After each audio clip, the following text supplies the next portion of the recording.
Hello everyone. आपण काल natural law school पाहत होतो. आज आपण त्याचे एक्सपोनंट्स पाहणार आहोत. Exponents of natural law and historical development कशा पद्धतीने झाली ते आपण पाहणार आहोत. सर, नॅचरल लॉमध्ये actually there are 3 stages of development. पहिली जी आहे ती आहे classical development, which is ancient in nature. ती फार एन्शियंट आहे, ती फार जुनी आहे. त्याच्यानंतर आहे ती मॉडर्न आहे, which is applicable in new era. पण त्याच्यामध्ये एक स्टेज येऊन गेली, ती आहे मेडिवल. मेडिवलमध्ये पण काही डेव्हलपमेंट झालेले आहे त्याच्यामध्ये. ओके, तर आता आपण क्लासिकलपासून सुरू करूया. क्लासिकल म्हणजे अगदी एन्शंट, एकदम पूर्वीची स्टेज आहे, कशी डेव्हलप झाली ती. तर त्याचे एक्सपोनंट्स कोण कोण आहेत ते पाहूया. क्लासिकल लॉ स्कूलचे ग्रीक लिगल थेरी आहे ही, डेव्हलप बाय प्लेटो, ॲरिस्टॉटल आणि स्टॉइक्स. या तिघांनी ही डेव्हलप केलेली आहे. या तिघांची नावं लक्षात ठेवायची आहेत, प्लेटो, ॲरिस्टॉटल आणि स्टॉइकची. ओके, तर प्लेटो जो होता किंवा प्लॅटो बोलतात, प्लेटो बोलतात, तो प्लेटो जो होता त्याचा काळ आहे 428 ते 347 before Christ BC. Is one of the great Greek philosopher आहे हा. His the Republic is a description of his idea. तो म्हणतो रिपब्लिक, त्याची जी आयडिया होती आयडियल स्टेट संदर्भात, ती आहे रिपब्लिकची. रिपब्लिक स्टेट असल्यामुळे त्याचं डिस्क्रिप्शन सुद्धा त्यांनी दिलं की रिपब्लिक स्टेट कसं असायला पाहिजे. रिपब्लिक स्टेट ही त्याची संकल्पना आहे, ती त्याची आयडियल आयडिया आहे. त्या काळामध्ये 428 ते 347 या काळामध्ये ज्यावेळेस राजेशाही होती, लोक जुलूम करत होते, लोकांची हुकूमत होती, त्या काळामध्ये त्यांनी रिपब्लिकची आयडिया मांडली होती. आणि वर तो काय म्हणतो, he is the Republic is a description of his idea about adoption about utopian government. जे गव्हर्नमेंट आहे त्या गव्हर्नमेंट ही कशी असायला पाहिजे, रिपब्लिक गव्हर्नमेंट असायला पाहिजे. सो इथं फक्त रिपब्लिक हे नाव आपल्यासाठी आत्ता कॉमन आहे, पण त्या काळामध्ये जाऊन जर पाहिलं तर रिपब्लिक हे टोटली वेगळी आयडिया, वेगळी संकल्पना आहे. जेव्हा पोपची संस्कृती होती, देवाचं राज्य होतं, जेव्हा लोक छोट्या छोट्या गोष्टींना मोठ्या मोठ्या पनिशमेंट देत होते, अशा काळामध्ये त्यांनी रिपब्लिकची आयडिया त्याच्या डोक्यामध्ये आयडियल स्टेट म्हणून आली होती. But he was doubtful.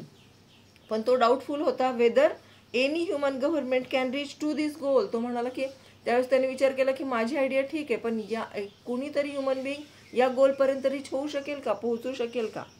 Plato founded the Academy at Athens. त्याचं सगळं एज्युकेशन जे आहे ते ॲथेन्समध्ये झालेलं होतं, which remained in existent until 529 AD, म्हणजे आफ्टर डेथ ऑफ येशू ख्रिस्ताच्या डेथ नंतर सुद्धा 529 पर्यंत ॲथेन्सचं ते अकॅडमी शिल्लक होती. Plato is his Republic made a constructive attempt to discover the basis of justice. त्याला रिपब्लिक म्हणजे काय एक्सपेक्ट होतं, तर जस्टिस एक्सपेक्ट होतं. However he rather underplayed the necessity for law in the sense of a body of binding proposition. पहा आता, ही rather अंडरप्लेड, त्याच्या डोक्यामध्ये हे पण होतं की द नेसेसिटी फॉर लॉ, कायदा अस्तित्वात असायला पाहिजे. In the sense of a body binding प्रिपोजिशनमध्ये कायदा असायला पाहिजे, म्हणजे सर्वांना समान कायदा असायला पाहिजे, सर्वांसाठी न्याय असायला पाहिजे. The exaction of justice was to be given to philosopher.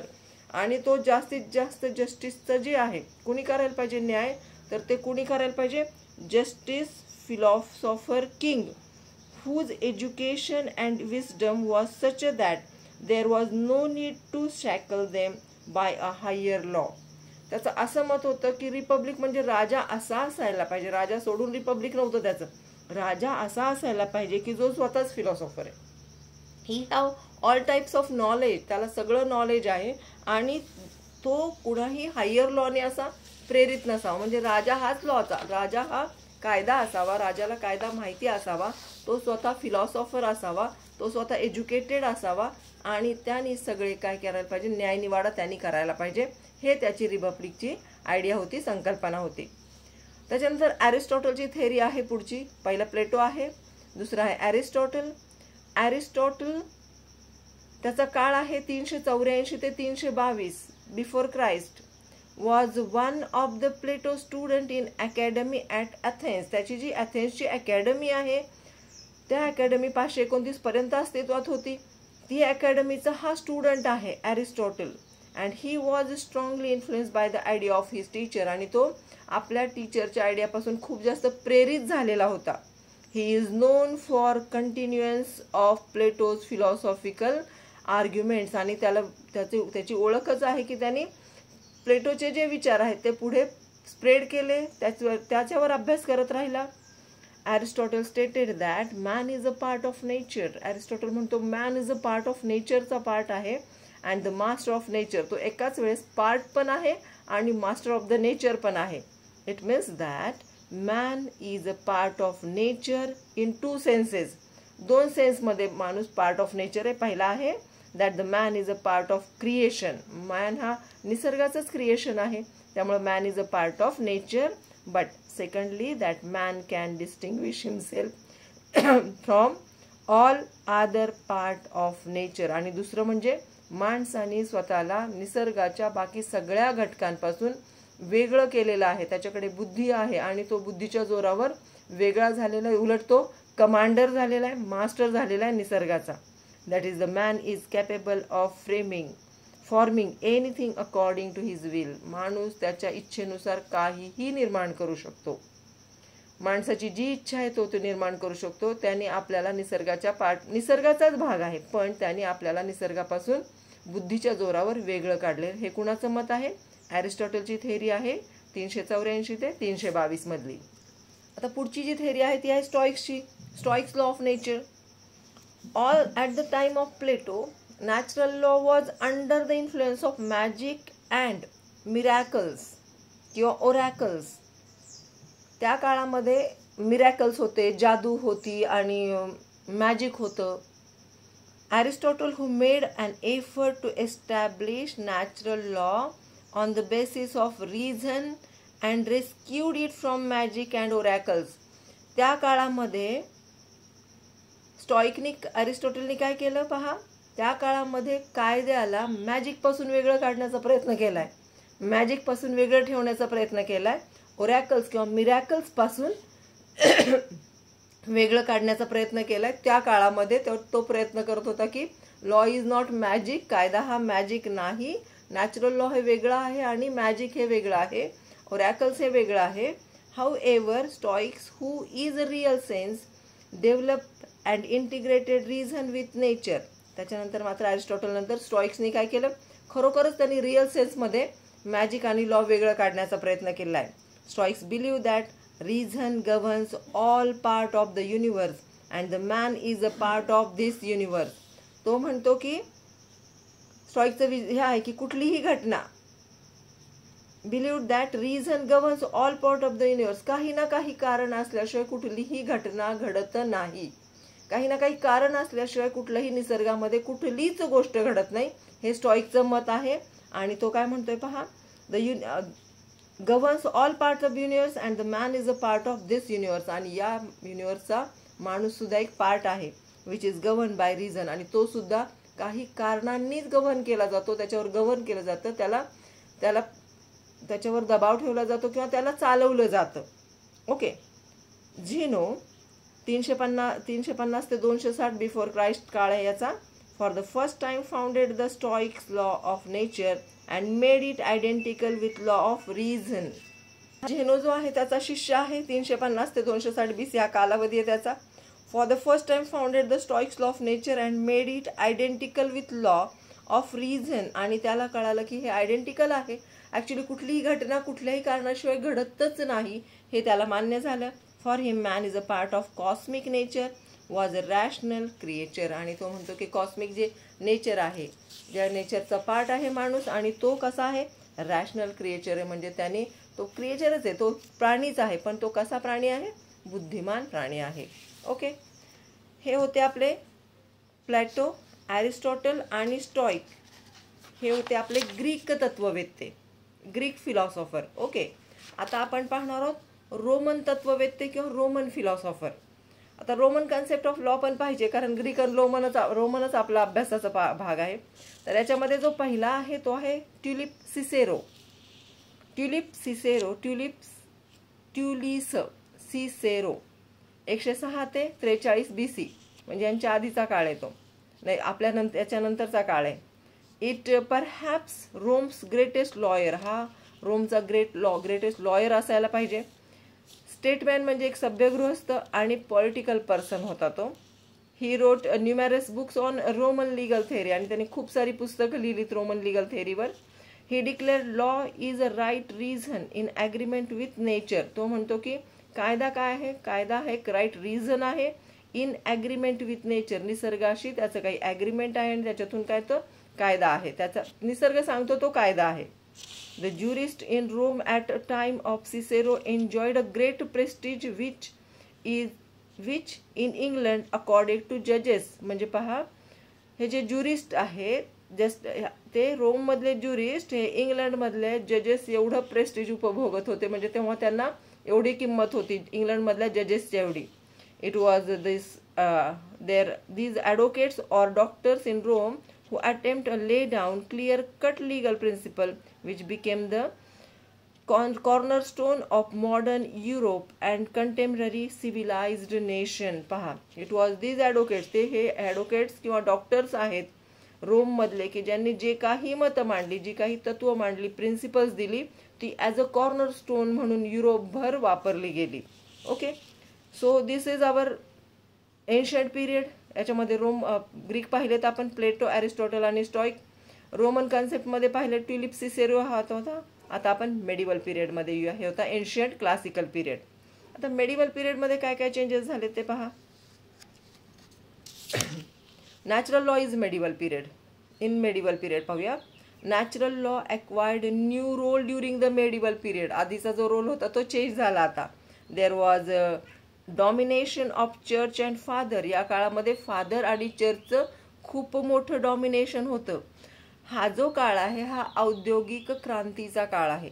या काळामध्ये औद्योगिक क्रांती झाली होती, चाकाचा शोध लागला होता, त्यामुळे लोक फार्मिंग सोडून कुठं पळत होते, शहराकडे पळत होते. बरेच लोक जे चांगले फार्मर होते ते आता इकडे मजदूर झाले होते, कामगार झाले होते, त्यांचे ड्रेस कोड बदलले होते आणि त्यांच्यामध्ये एक नवीन संकल्पना आली होती. बरेचसे भांडवलदार तयार झाले होते.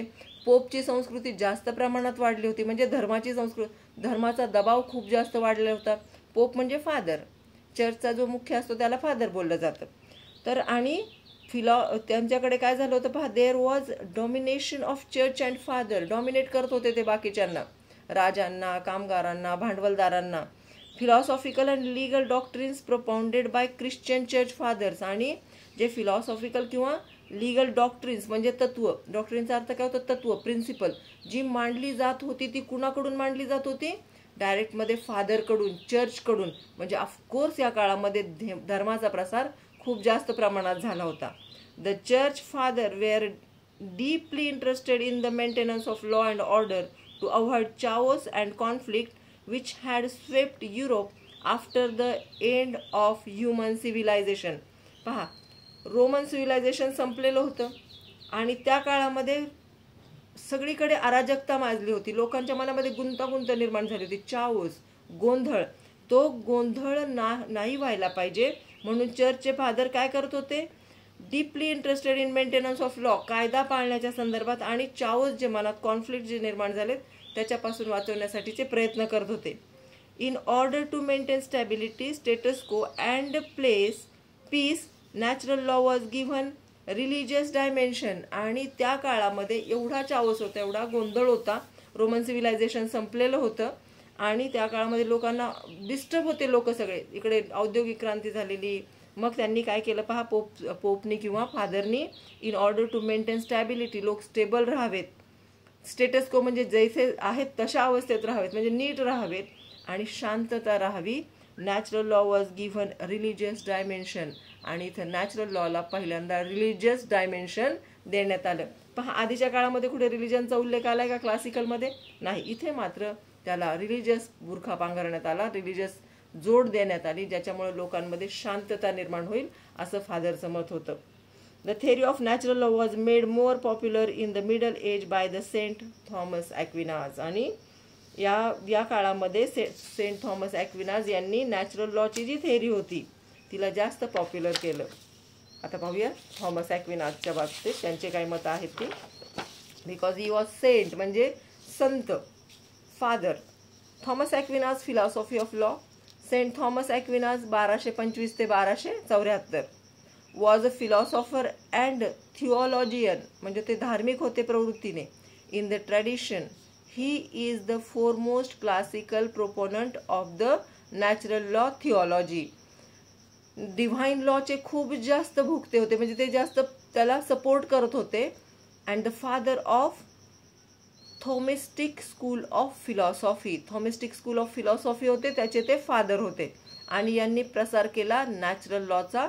आणि नॅचरल लॉला कशाची जोड दिली? धर्माची जोड दिली.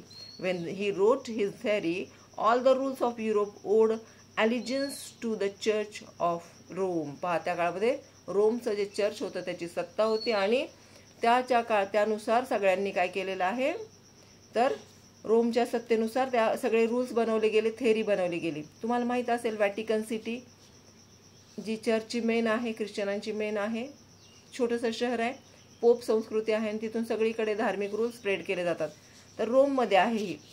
आता थॉमस ॲक्विनाज यांनी 4 काइंड्स ऑफ लॉ सांगितलेले. थॉमस ॲक्विनाज हे कोण आहेत? एक संत आहेत, फादर आहेत. मेडिवल पिरियडमध्ये यांनी काय केलं, तर नॅचरल लॉ थेअरीचा जास्तीत जास्त प्रसार केलेला आहे. So here Thomas Aquinas 4 kinds of law. पहिला आहे इटर्नल लॉ. इटर्नल म्हणजे तो शाश्वत आहे, तो कधीही संपणार नाही. इटर्नलचा अर्थ काय होतो? शाश्वत. So the eternal law is a plan of divine wisdom. हा प्लॅन आहे डिव्हाइन विस्डमचा. As to directing all actions and motions. Divine law जो आहे, इटर्नल लॉ आहे, तो काय करतो? हे डिव्हाइन विस्डमकडून आले, देवाकडून आलेला आहे. आणि directing all actions and motions, तुमच्या आयुष्यातल्या सगळ्या ॲक्शन्स, मोशन्स, घटना याला काय करतो? तो कंट्रोल करतो, डायरेक्शन देतो. According to Aquinas the whole community of the universe is govern by the divine reason. आणि ॲक्विनास म्हणतो की सगळी जी कम्युनिटी आहे, जग जे आहे, युनिवर्स आहे, हे कोण गव्हर्न करतं, कोण चालवतं? By the divine reason. काही ना काही दैवी घटना घडतात, काही ना काही दैवी कारण असतं, त्याच्यामुळे इथं प्रत्येक घटना घडते. त्याच्यानंतर आहे divine law. According to Aquinas divine law is that part of eternal law. Divine law सुद्धा इटर्नल लॉचाच पार्ट आहे, कारण इटर्नल लॉ कधीच न संपणारा शाश्वत आहे. डिव्हाइन लॉ सुद्धा कसा आहे? शाश्वत आहे. That has been revealed in the scriptures of the Christian church. आणि हे सगळं कुठं निर्माण झालं? ख्रिश्चन चर्च संस्कृतीमध्ये, कारण युरोपमध्ये ख्रिश्चन धर्माचाच प्रसार झालेला होता. The divine law is merrily that portion of eternal law as a revealed then, and there still remains some eternal law that is not yet revealed. पहा, काही कायदे जे आहे इटर्नल लॉचे, ते दैवी लॉचे, डिव्हाइन लॉचे, ते कायदे काय आहेत? काही कायदे अस्तित्वात आहे आणि अजून काही कायदे अस्तित्वात येण्यासारखे आहेत, येणार आहेत आणि ते अजून रिव्हील्ड झालेले नाहीत. रिव्हील्ड म्हणजे प्रसार आलेले नाहीत. आता नॅचरल लॉ पाहूया. तिसरा काय आहे? Natural law. थॉमस ॲक्विनाजवर कधी कधी प्रश्न येतो शॉर्ट नोटला, त्याचे इन्फॉर्मेशन लिहायची आणि त्याचे 4 लॉचे प्रकार लिहायचे. नॅचरल लॉ पहा काय सांगतं. According to Aquinas the natural law is that portion which is represented by the participation of rational creatures. पहा, रॅशनल लॉमध्ये कोण आलेलं आहे? सॉरी, नॅचरल लॉमध्ये हे रॅशनल क्रिएचर्सची एंट्री झाली. डिवाइन आहे, मंजूर आहे, पण काही काय आहेत? रॅशनल क्रिएचर्स सुद्धा आहे त्याच्या डेव्हलपमेंटमध्ये. नॅचरल लॉमध्ये डेव्हलपमेंटमध्ये रॅशनल क्रिएचर्स म्हणजेच काय? जे बुद्धिमान प्राणी आहेत ते आहेत. In the eternal law the element of the religion is important in understanding the nature of natural law. Element म्हणजे घटक, धर्माचे जे घटक आहेत. जर तुम्हाला नॅचरल लॉ समजून घ्यायचा असेल तर धर्माचे घटक समजून घेणं आवश्यक आहे. पुढचा आहे तो ह्युमन लॉ. हळूहळू एक एक स्टेज पुढे येते. आधी इटर्नल, मग डिव्हाइन, मग येते नॅचरल लॉ आणि चौथं येते ह्युमन मेड लॉ पण आहेत ना आपले. Man lives in society. माणसं सोसायटीमध्ये राहतात in order to live in harmony. Harmony म्हणजे एकत्र राहणे, एकसंग राहणे, एकजुटीने राहणे. With others the society need regulation. एकमेकांशी एकसंग राहण्यासाठी किंवा एकमेकांशी जुळवून घेण्यासाठी समाजाला काही रेग्युलेशन्स किंवा कायदे आवश्यक आहे. Which are subject to human law. आणि हे सगळे कायदे कोणी बनवलेत? ह्युमननी, माणसानी, म्हणून याला म्हणायचं human law. Aristotle sed that man being a social and political animal. माणूस हा सोशल ॲनिमल आहे आणि पॉलिटिकल सुद्धा ॲनिमल आहे. पहा, माणूस आधीपासून जेव्हापासून जन्मला असेल, जेव्हापासून तयार झाला असेल, तेव्हापासून तो सोशल तर हळूहळू बनत गेला, पण बरोबर तो पॉलिटिकल सुद्धा बनत गेला. म्हणजे पॉलिटिकल हे त्याच्या माणसाच्या रक्तातच आहे. So needs law which provide proper place to men and authority. आणि आता इथं खरोखरची आवश्यकता आहे ती कायद्याची आहे, माणसांना रूल्स अँड रेग्युलेशनची आहे. त्या कायद्यान कशासाठी, मेनसाठी, माणसांसाठी पण, आणि जी अथॉरिटी असणार आहे, हायर अथॉरिटी असणार आहे, तिच्यासाठी सुद्धा कायद्याची आवश्यकता आहे. The human law is derived from natural law and divine law. माणसाने काय केलंय, नॅचरल लॉ आहे, ओके ठीक आहे, आणि डिव्हाइन लॉ सुद्धा आहे, ठीक आहे, आणि त्या दोघांचं मिश्रण करून त्यांनी ह्युमन लॉ निर्माण केलं आहे. आता आपण मॉडर्न एरामध्ये येऊया हळूहळू. मेडिवल संपलं. आता मेडिवलमध्ये आपण पाहिलं की तिथं कोण आहे, अरिस्टॉटल आहे, सेंट ॲक्विनाज आहे, आणि ॲक्विनाजने आपल्याला 4 प्रकारचे लॉ सांगितलेले आहेत. आता आपण नॅचरल लॉमध्ये येऊया. मॉडर्न पिरियडमध्ये पण यायला पाहिजे, आता आपण मॉडर्नमध्ये राहतो. Renaissance and reformation in the 14th and 15th century destroyed medieval feudal order by freeing individual from its clutches. पहा, मधल्या काळामध्ये बरेचसे क्लचेस, चाओसेस निर्माण झाले होते माणसांच्या मनामध्ये, कसं जगायचं, कसं असायला पाहिजे. पण रेनेसन्स अँड रिफॉर्मेशन, जे 14व्या आणि 15व्या शतकामध्ये जे औद्योगिक क्रांती झाली आणि रिफॉर्मेशनची सिस्टीम आली, लोक रिफॉर्म करायला लागले. Destroyed medieval feudal order by freeing individual from the clutches. किंवा जे क्लचेस होते किंवा जे चर्च होतं, जे आपल्यावर दबाव होता माणसांवर युरोपमध्ये संपूर्ण, त्याच्यापासून रिफॉर्मेटरी सिस्टीम काय करायला लागली, बाहेर काढायला लागली माणसांना.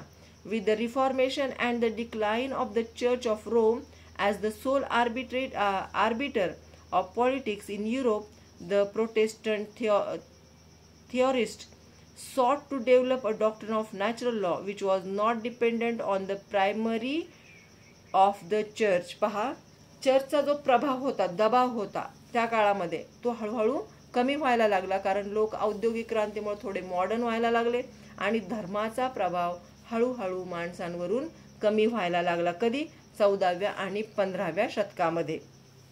आता लीडिंग स्कॉलर्स कोण कोण आहेत पाहूया. याच्यामध्ये पहिला आहे ते ह्युगो ग्रॉटियस. 1583 ते 1645 पर्यंत. Hugo Grotius was a Dutch scholar. हा डच स्कॉलर आहे, स्टेट्समन आहे, तो सभ्य माणूस आहे, तिथला महत्त्वाचा राजकीय माणूस आहे, फिलॉसॉफर आहे, ज्युरिस्ट आहे आणि डिप्लोमॅट आहे. He propounded a theory of functional natural law. Underline this, functional natural law ही थेअरी त्यांनी डेव्हलप केलेली आहे, which became the basis of his pioneering work. आणि ते त्याची बेसिस झाली, त्याचा बेस आहे तो. Laws of war and peace 1625 मध्ये त्यांनी लिहिलेला आहे.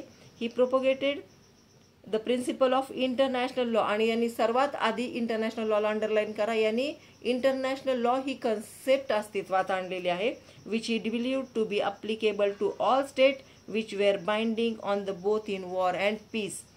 पहा, 1625 मध्ये laws of war and peace असं जे त्यांनी आर्टिकल लिहिलं, पुस्तक लिहिलेलं आहे, त्याच्यामध्ये त्यांनी वर्णन केलेलं आहे की which he believed to be applicable to all states. आणि ती जी थेअरी आहे ती सगळ्या स्टेट्ससाठी ॲप्लिकेबल आहे.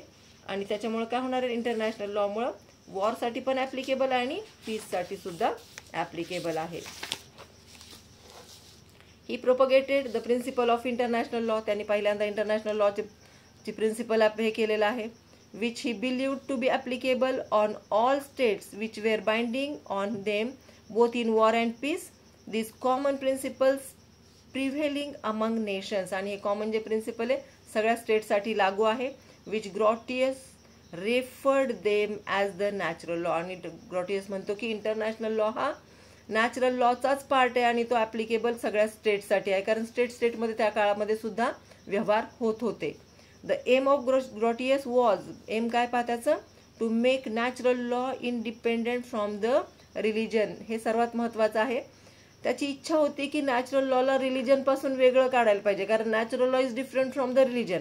मध्ये पोपच्या काळामध्ये रिलिजनची सत्ता खूप जास्त त्याच्यावर झाली होती, आधी नव्हती, पण नंतर मेडिवलमध्ये काय झालं, रिलिजन आलं. आता याला रिलिजनपासून वेगळं काढायचंय. He broke tradition of natural law from the God. आणि गॉडपासून त्याला नॅचरल लॉ सेपरेट करायचा आहे. And define Natural law was not just based on reason but on a right reason. तो म्हणतो फक्त कारणच नाहीत तर योग्य कारणांसाठी नॅचरल लॉ आवश्यक आहे, योग्य कारणांमुळे नॅचरल लॉ अस्तित्वात आहे. He believed that rules of natural law was valid even if there is no God. तो म्हणतो की देवाचं अस्तित्व मानलं नाही तरी सुद्धा नॅचरल लॉचं अस्तित्व तिथं असणारच आहे. नॅचरल लॉ देवाशी संलग्न नाही. Natural law is different from म्हणजे डिफर फ्रॉम गॉड बरोबर नाही येतो. रिलिजनचा काही संबंध नाही. रिलिजन नसेल, धर्म नसेल, देव नसेल तरी सुद्धा नॅचरल लॉचं अस्तित्व हे असणार आहे. ओके, आता थॉमस हॉबचं पाहूया काय मत आहे. फार लक्षात नाही राहिलं तर थोडं थोडं लिहायचं आहे. जे मी मराठीतून सांगते ते तुम्ही इंग्लिशमध्ये कन्वर्ट करू शकता. यातल्या लाईन सुद्धा तुम्ही त्यात अशा त्या लिहू शकता की काय जिस्ट ऑफ दॅट आहे. संपूर्ण लिहिणं शक्य असेल तर वेल अँड गुड. थॉमस हॉब सांगतो 1588 ते 1679 हा त्याचा काळ आहे. 1679 Thomas Hobbes was witnessed in his period a English civil war and the Cornwall dictatorship which forced him to accept the basis of civilized society. त्यावेळेस काय होतं, डिक्टेटरशिप होती, हुकुमशाही होती आणि त्याच्यामुळे त्याला जबरदस्तीने सिव्हिलाइज सोसायटीचा भाग व्हायला लागला होता. According to him the main feature of natural law was natural right of self preservation of person and property. तो म्हणतो नॅचरल राईट आहे, स्वतःची प्रॉपर्टी वाचवायची आहे, स्वतःचा सेल्फ डिफेन्स करायचा आहे तर नॅचरल लॉ आवश्यक आहे. Hobbes has taken away completely natural law from the religious character. त्यांनी कम्प्लिटली नॅचरल लॉला डिफरंट केलं, वेगळं काढलं रिलिजन पासून. ग्रॉटियसनी सुरुवात केली होती, हॉब्सनी मात्र ते संपूर्णच वेगळं काढलं. तो म्हणतो नॅचरल लॉ नॅचरल राईट आहे आपला, काय कशासाठी आहे, सेल्फ प्रिझर्वेशन, स्वतःचा सेल्फ डिफेन्स करण्यासाठी आणि आपले पर्सन आणि प्रॉपर्टी वाचवण्यासाठी. ओके, IPC मध्ये शिकलेला आहात ना, राईट टू प्रायव्हेट डिफेन्स. तर त्याचा उगम कुठे झालेला पहा, नॅचरल लॉ कशामध्ये आहे. हॉब्स म्हणतो की स्वतःला प्रिझर्व करणं, स्वतःला सांभाळणं आणि स्वतःची प्रॉपर्टी सांभाळणं हे नॅचरल लॉ प्रिन्सिपल आहे आणि हे आवश्यक आहे. याचा आणि रिलिजनचा काहीही संबंध नाही. According to Hobbes the natural law content in his concern for natural rights of man. तो म्हणतो नॅचरल राईट्स आहेत माणसांचे. Securing of life, property and happiness of subject. इथं काय सिक्युअर करतोय तो, प्रॉपर्टी, हॅपीनेस, आयुष्य. प्रजेचं जे नॅचरल राईट कशामध्ये आहे, लाईफ, प्रॉपर्टी आणि हॅपीनेस आहे ते प्रोटेक्ट करतोय. बाय द कुणी, सावरींनी हे प्रोटेक्ट करायला पाहिजे, जे अथॉरिटी आहे तिने ते प्रोटेक्ट करायला पाहिजे. हाऊएव्हर in implementing these rights the sovereign is not bound by legal restraint or moral inhibition on the power. पहा, हे जे राईट जेव्हा तो प्रिझर्व करेल तेव्हा सॉवरिंग इज नॉट बाउंड, कशाने, लिगल रिस्ट्रेंट्स नको, तिथे लिगल बंधनं नको. तर हे नॅचरली सावरींनी काय करायला पाहिजे तर माणसांचे हॅपीनेस, त्याची प्रॉपर्टी, त्याचे राईट्स, लाईफ, हॅपीनेस हे सगळं सब्जेक्ट जे आहे, प्रजा आहे, त्याचं प्रोटेक्ट करायला पाहिजे. तिथं कुठला कायदा अस्तित्वात असण्याची गरज नाही. Therefore subjects should surrender all their rights. मग तुम्ही जर राजा जर प्रोटेक्ट करणार असेल माणसाला तर ऑफकोर्स तो काय करेल, राजा जर प्रोटेक्ट करणार असेल माणसाला तर काय होईल, ऑफकोर्स तो आपले सगळे राईट्स सरेंडर करेल and vest all liberties in the sovereign. तो आपले सगळे हक्क देईल, लिबर्टीज देईल राजाला आणि तो काय होईल, तो आनंदाने जगेल. For the preservation of peace, life and property. राजाची निर्मितीच मुळी त्याच्यासाठी झाली होती. Of subjects. In this way, the natural law became a moral guide. In this way, the natural law became a moral guide or directive to the sovereign. आणि natural law हा direction करणारा असायला पाहिजे. कशाचा, राजाला डायरेक्शन करणारा पाहिजे, सावरीनला direction करणारा पाहिजे. कशासाठी, for preservation of natural rights and subject. आणि या काळामध्ये, मॉडर्न काळामध्ये खरोखरच असं होतं. Natural law is away from religion. आता पण आहे, नॅचरल लॉ इज अस्तित्वात आहेच. Without natural law we can not live. There are different exponents like John Locke 1632 ते 1704. त्याच्यानंतर पिफेंड्रॉफ आहे, मॉन्टेस्क्यू आहे, जॉन जेकब रूसो आहे, त्याच्यानंतर इमान्युएल कांट आहे, हेगेल आहे, एक्सेट्रा. हे सगळे कसे आहेत, प्रोफाउंडर आहेत. कायदा कसा निर्माण झाला, कशा पद्धतीने निर्माण झाला, मेडिवल पिरियड कसं होतं, मॉडर्न पिरियडमध्ये कसे, हे सगळे मॉडर्न पिरियडचे एक्सपोनंट्स आहेत. In this way, natural law theory is acceptable even in 20th century also, but it takes more changes from the ancient one. Okay, thank you.